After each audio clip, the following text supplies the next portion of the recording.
देश की जनता का अधिकांश विश्वास ही उठ गया है। यही खास वजह है कि हमारी पार्टी किसी भी चुनाव में अपनी पार्टी का कोई भी चुनावी घोषणा पत्र आदि जारी नहीं करती है। वैसे भी हमारी पार्टी किसी भी मामले में कहने में बहुत कम बल्कि कार्य करके दिखाने में ही ज़्यादा विश्वास रखती है। और इस बात का सबसे बड़ा सबूत यह है कि उत्तर प्रदेश में 4 बार हमारी पार्टी के नेतृत्व में रही सरकार ने चुनाव में अपनी पार्टी के बिना कोई जारी किए गए चुनावी घोषणा पत्र के ही प्रदेश में आम जनहित में काफ़ी कुछ ऐतिहासिक कार्य करके दिखाए हैं, जिनकी अब देश में अधिकांश पार्टियों की सरकारें काफ़ी नकल भी कर रही हैं। जबकि इस मामले में हमारी पार्टी का ये कहना है कि यदि इन पार्टियों के स्थान पर केंद्र में हमें अपनी पार्टी की सरकार बनाने का मौका मिलता है, तब फिर हमारी पार्टी की बनी सरकार केंद्र में यहाँ अब तक रही सभी विरोधी पार्टियों की सरकारों की तरह केवल हवाई व कागजी कार्य आदि नहीं करेगी, बल्कि उत्तर प्रदेश की तरह ही जमीनी हकीकत में ठोस कार्य करके दिखाएगी।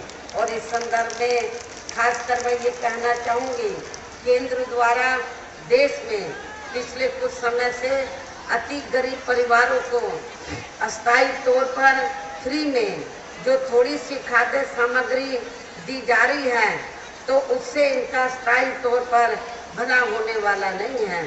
और यहाँ मैं इन लोगों को ये बताना चाहती हूँ कि ये जो आपको फ्री में थोड़ी जो खाद्य सामग्री दी जा रही है, तो ये कोई भारतीय जनता पार्टी अपनी जेब से नहीं, इनकी सरकार अपनी जेब से नहीं दे रही है, बल्कि जो आप लोग टैक्स लेते हैं, जनता टैक्स देती है, उस पैसे से आप लोगों को मुफ्त में खाद्य सामग्री दी जा रही है। और वैसे भी इनकी ये जटिल समस्या देश में हर हाथ को काम देने से ही केवल दूर हो सकती है, जिसकी तरफ हमारी पार्टी की बनी सरकार विशेष ध्यान देगी। साथ ही देश में पिछले काफ़ी वर्षों से आए दिन बढ़ रही गरीबी, बेरोजगारी व महंगाई आदि से भी जनता बहुत ज़्यादा दुखी व परेशान है, जिसे भी आर्थिक नीतियों में तब्दीली करके जरूर दूर किया जाएगा। धर्म की भी आड़ में पिछले कुछ वर्षों से खासकर मुस्लिम समाज के लोगों का द्वेष की भावना से जो इनका काफ़ी ज़्यादा शोषण व उत्पीड़न किया जा रहा है, तो उसे भी जरूर रोका जाएगा। इसी प्रकार आप लोगों को ये मालूम है, जब कांग्रेस सेंटर में थी तो सिखों का भी, सिख समाज के लोगों का भी काफ़ी शोषण हुआ है। और जब इंदिरा कांड हुआ था उस समय गलती चाहे 1-2 सिख समाज के लोगों ने की, लेकिन उस समय पूरे देश में सिख समाज के लोगों को बड़े पैमाने पर तबाह बर्बाद किया गया था। सिख समाज के लोगों से मैं ये कहना चाहती हूँ कि आप लोगों को उस समय को भूलना चाहिए, मेरे ख्याल नहीं भूलना चाहिए। कांग्रेस को कभी भी माफ़ नहीं करना चाहिए। और ये सब हमने और इतना ही नहीं, ये सब हमने लेकिन हमने अपनी हुकूमत के दौरान ये सब नहीं होने दिया है, तो इनके जान मान व मजहब की पूरी हिफाजत की है।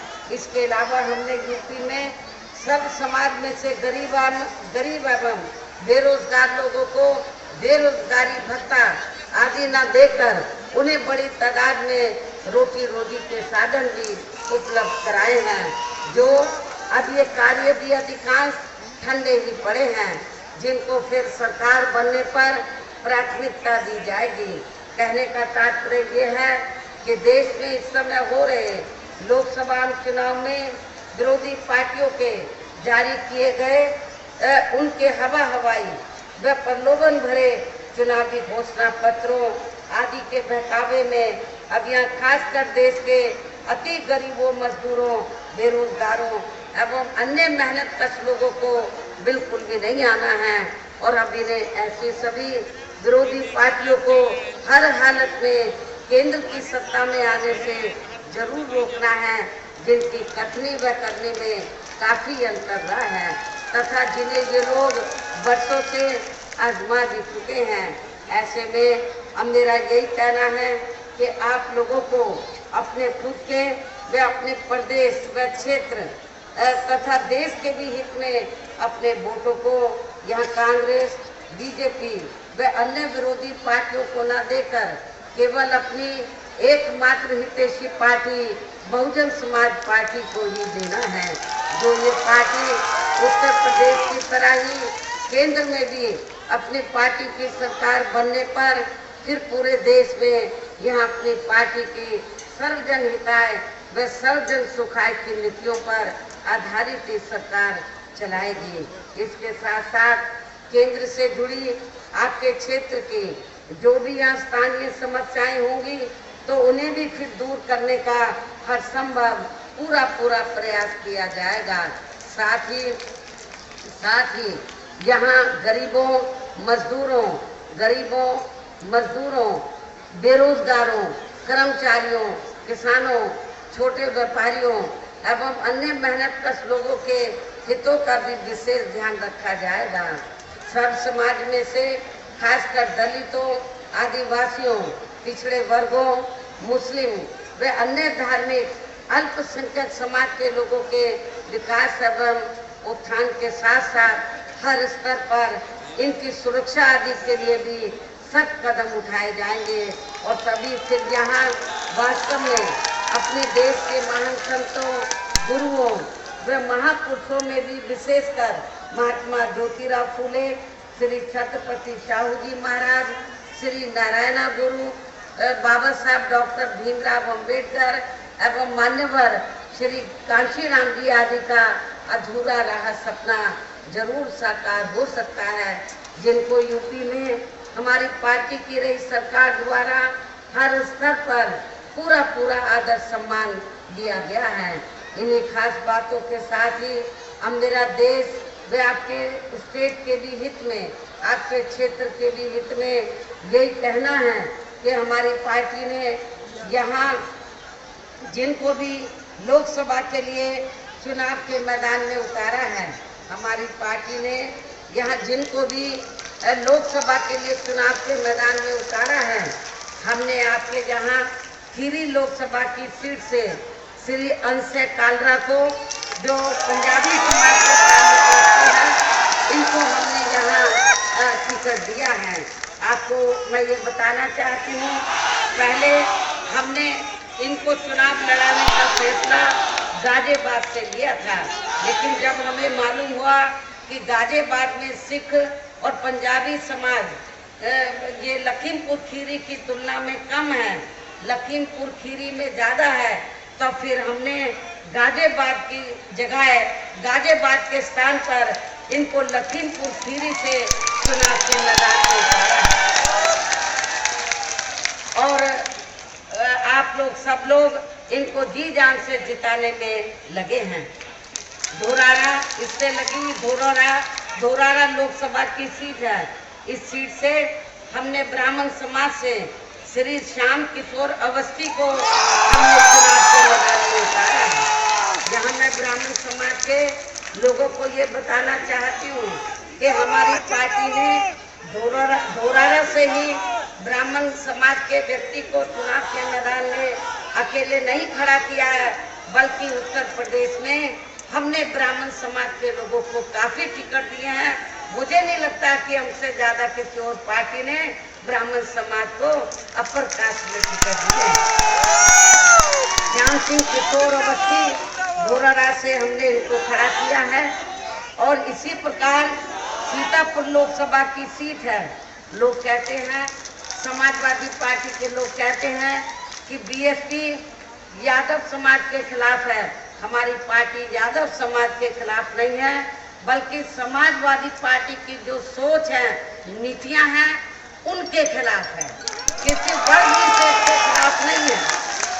यदि वर्ग विशेष के खिलाफ होती, किसी जाति विशेष के खिलाफ होती, तो फिर हमारी पार्टी अकेले सीतापुर से नहीं, बल्कि हमने और भी सीटों पर यादव समाज के लोगों को टिकट दिया है।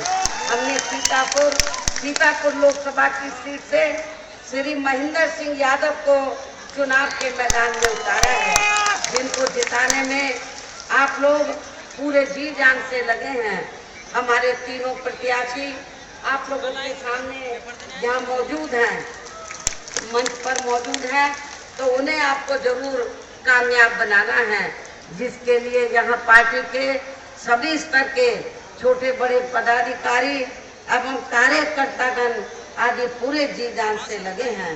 और अब अंत में मेरा यही कहना है कि आप लोगों को वोट पड़ने वाले दिन यहाँ बीएसपी के अपने सभी लोकसभा उम्मीदवारों को अपनी पार्टी के हाथी चुनाव चिन्ह, बीएसपी का चुनाव चिन्ह क्या है? हाथी। अपनी पार्टी के हाथी चुनाव चिन्ह के सामने वाले बटन को दबाकर इन प्रत्याशियों को भारी वोटों के अंतर से जरूर कामयाब बनाना है, इनको जरूर जिताकर पार्लियामेंट में भेजना है। इस खास अपील के साथ ही अब मैं अपनी बात यही समाप्त करती हूँ। जय भीम, जय भारत। अपने भाषण प्रकट कर चुके हैं। बाबा साहब अमर रहे, बाबा साहब अमर रहे। Hello guys, welcome to my YouTube channel में आप सभी का स्वागत है। आशा करते हैं आप लोग अच्छे हैं। कालरा की विधानसभा में देखिए कितनी भीड़ लगी हुई है, चल ही रहे हैं।